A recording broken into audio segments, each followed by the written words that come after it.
I'm Dave Shackle, and I'm here with Antony Thrower and Dean Kilpatrick from the Folkestone Herald. Good morning, boys. Good morning. Good morning, good morning.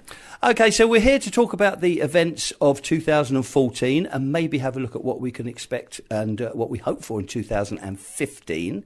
So first of all, let's start with Antony. What subjects do you think were important to the town in 2014? Well, there's been so many, to be honest. I think one of the main things is probably the step-shot arch finally being constructed and put up. There was a lot of talk about the money behind it and that kind of thing. But, I mean, on the day, there were thousands of people. The Belize was so busy. It was fantastic. For me, that's probably one of the biggest events for getting people out and about. But there were, obviously, having Prince Harry come to the town. What a fantastic thing that was. When that was announced in May, there was quite a lot of delight from our readers. They were delighted that someone like that was going to come here. There were talks about a senior royal, but for someone who actually served abroad and then to come to Folkestone was fantastic. Other than that, there's so many other shows and things which have brought so many people out. The air show, of course. That's one of the things that's going to carry on to 2015, of course. Is that going to happen again? Is it just going to be the red arrows? That's one to really keep an eye on, I think, for 2015. So what do you think will happen with that? Just the red arrows? Because obviously the bad news, the sad news, is the air show company have gone broke, of course. Yes, the district council leader has said that there will be something sort of next year. David Monk said that a couple of weeks ago. It was quite a surprise to find that the team behind the original event had such difficulties that we really came out of the blue. We've heard from quite a few businesses who haven't received money and that kind of thing. So next year there will be something, and there will be something going on. It may well be similar to a couple of years ago when it was the Red Arrows. Of course, it does bring people out, but what a group, the Red Arrows doesn't count as an air show. So whether it will be as busy with as many people, we'll have to wait and see, really. So I think there will be something, but it may well be not as big as we've had in 2014, which is sad for the town. And Dean, for you?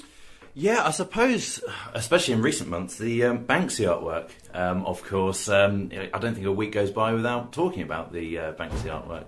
Obviously, it came to us in, I think it was September, much to the delight of many people. Hundreds and hundreds of people flocked down there, and then the plastic covering went up, and a few people were like, "Don't like that, not like that." But again, it was the jewel of the triennial, really. I imagine we'll talk about that a bit later on as well. And then the controversy just happened, and the Godden family decided to remove it for reasons such as protection and graffiti as well. That was an issue at the site. And now it's somewhere in Miami, I believe. I don't think it's being sold. It didn't sell, did it? Which is interesting. There's a lot of theories going about whether it's authentic, whether it's damaged, whether various theories going about. And it's a shame. It's a real shame because there was such joy when it came, and then when we found out on Banksy's website that it was the real deal, it was such a great thrill. And yeah, it is no more, which is a real shame. I know there are some people that still hope and believe that it will come back to Folkestone. I can't say that I'm a believer, I'm afraid, but here's hoping, really. But I don't know, one story that I wrote, which was really lovely and a real pleasure to write, was pupils at Sandgate Primary have actually made their own Banksy and painted one in their own school corridors, which is really, really worth having a look at. It's fantastic. And how will people go about seeing that? How do you get entrance to Sandgate Primary School? Pass a test. Of course, on our website, so people, if they want to go and have a look at it and go and folkestoneherald.co.uk, have a look. Some of them not only those pictures, but other pictures. Yeah, that's a good way, I'd say, rather than rocking up at a school and saying, "Hello, I want to see your pictures, please." Awesome. And the triennial itself was very successful. It was, yes. Hundreds of thousands of people. Yeah, the biggest ever, they said, which I think they say every time. But especially this year, it brought so many people and there's so many things, if you go around the town, you can see that were part of it, like down the harbour, and especially in East Folkestone, that was an area, I think, where there were quite a few things put up. It's always fun as training. We get so many people and there's so many different things. Yeah. And of course they'll stay for a while as well. Although the triennial's finished, people can still go and visit the artworks. They're still in situ around the town. Yeah, and it's probably Good worth thing for mentioning Yoko Ono's visit to the town during the triennial. Another huge name, international stardom. Wasn't too sure about her exhibit though.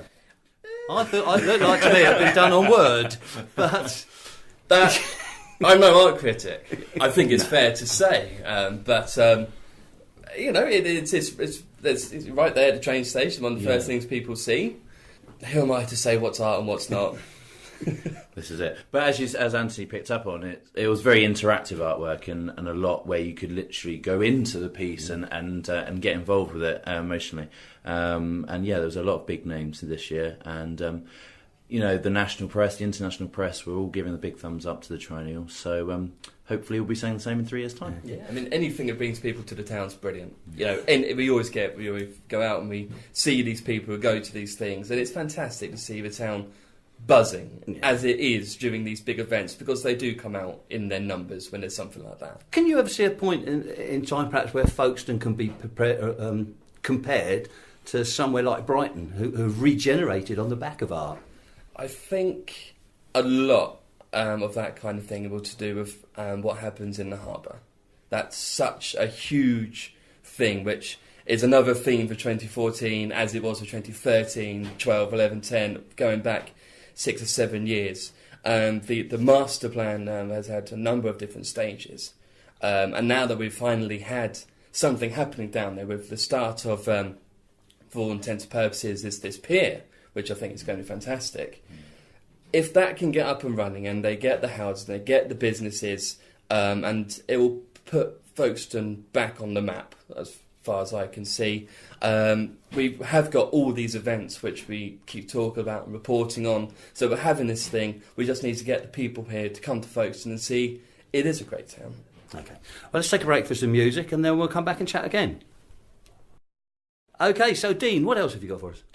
I think another story, which is actually probably more sport, and some people might have missed it, but I'm not sure how you would have missed it, was the news of Johan ter Horst going to Premier League Hull City, which was quite a big jump from Folkestone Invicta. He did so well last season. I think he was top scorer in the whole league, and he impressed. And the games that I went to, he was just a class above, absolute class above.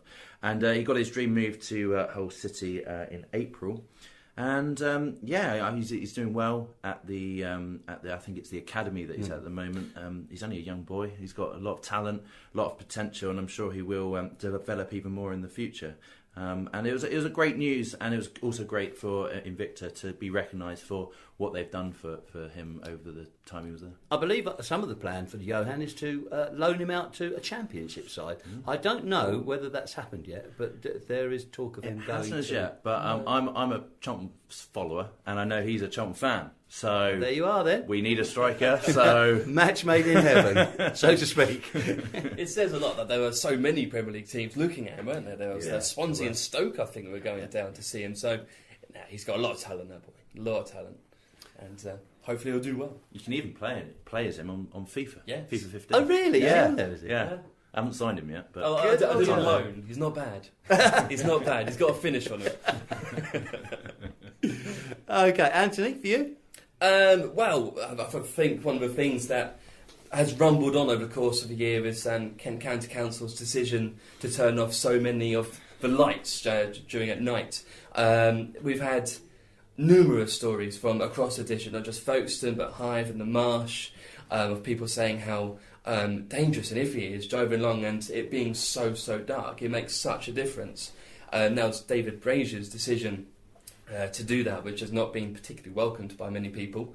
That's something, again, which will go into 2015 when they're due to have this review to see how it's gone. And they're going to look at things like, I don't know, accident statistics and police records and that kind of thing to see if they turn on some, if not all of the lights.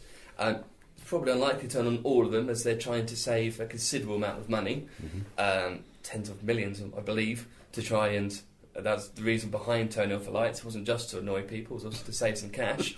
But we'll have to wait and see. I think it's April or May that the review is due, so some people have said it'd be a good idea to turn off every other light to save some cash, but again, I'm no county council officer. That isn't something I would ever say anything about, but that's what people say, and if you're going into election year, perhaps it's a good idea to listen to the people. I think it's probably a good idea. They were talking on it nationally on the television this morning, actually, about introducing LED lighting, which is, although an expensive alternative initially to install, later on down the line, the savings will be immense. The bulbs lasting almost 10 times longer, and also cheaper or less electricity to run them. So.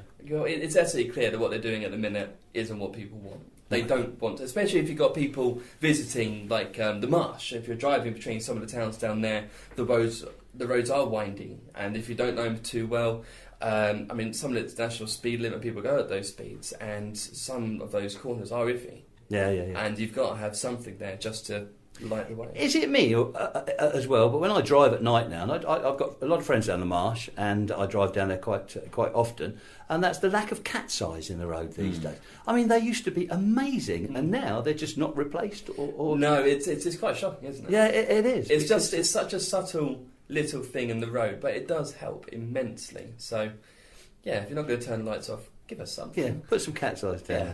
Give us a chance. Okay, and Dean, you wanted a word about John Barber. Yeah, I think 2014 was a bit of an end of an era, really. I know he's a friend of Academy FM. He's certainly a friend of the Herald as well. Absolutely. And, he decided to retire after 10 years being town centre manager. I think he's achieved so much over the last decade. Far too much to go into, but that will only become apparent over the next few years. Well, this is it. Yeah, certainly. And I mean, you always see him about with his wonderful braces, and he has so much energy for the town. And I think that will continue. I think it'll be very hard for him to go, I'm not going to do anything for the town anymore. He's a very enthusiastic man. Achieved so much. We had being named in the final of the best seaside town, which he fronted before he announced his retirement. The Great British High Street. That's it. Yes, and we was in the best second. coastal town category. Yeah, we came second, which isn't bad going. To some Welsh. Yeah, but we won't mention. No, we don't recognise those. Well, we don't. No, indeed. But I mean, a lot of people talk the town down. There are empty shops, there aren't enough shops, there are too many arty shops that we would never go into, that kind of argument. But I don't think you can deny the contribution that John has made over the past 10 years with events, encouraging people into town, going for these national recognition awards. And I think he'll be missed, certainly. And I know he certainly will be by us at the Herald. He was always so cheery. We'd often see him in town. He'd quite like to frequent the cafes. Indeed. You'd often see him sort of sitting outside, the coffee and that kind of thing, and he'd always stop for a chat. Yeah. Always. Big shoes to fill, I'd say, for John. Okay. And anything else? What's next? Well, I think one of the other things which really sort of came to light of the year was another big name that came was Spencer Tunick when he came down.